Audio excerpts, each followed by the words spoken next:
के साथ मिल जाएं, वहाँ एक्जिमे वाली दवाएं नाकाम हो जाती हैं, कभी अकेली काम नहीं करती।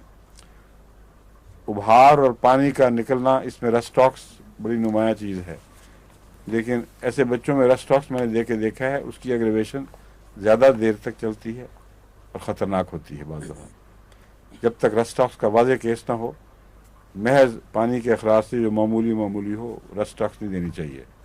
हाँ, जब छाले बड़े बड़े हों, और बाज़ मरीज़ ऐसे मैंने देखे हैं जिनमें हाथ वो लपेट के रखते हैं, इतना पानी बहता है, वीपिंग एक्जिमा जिसको कहते हैं, वो सही रस्टॉक्स की तस्वीर है।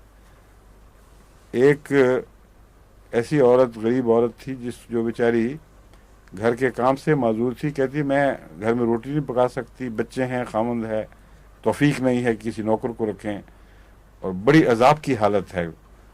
दूसरे काम तो मैं कपड़े लपेट के कर लेती हूँ, लेकिन रोटी नहीं पका सकती। तो उसको मैंने 1000 की रस्टॉक्स की एक खुराक दी, क्योंकि वीपिंग एक्जिमा नज़र आ रहा था।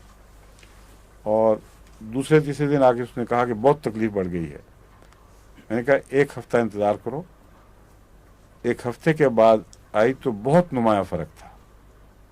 वो कपड़ा उतार के दिखाया, बहुत दबे हुए से और मुज़महिल से ज़ख्म थे। उसको मैंने कहा 1 दफ़ा मैं और दूंगा, फिर शायद भड़के। फिर 1 खुराक और दी, फिर कुछ भड़क के जल्दी बैठ गई, और 2 या 3 हफ्तों में अल्लाह के फजल से उसने दोबारा रोटी पकानी शुरू कर दी, कोई तकलीफ नहीं।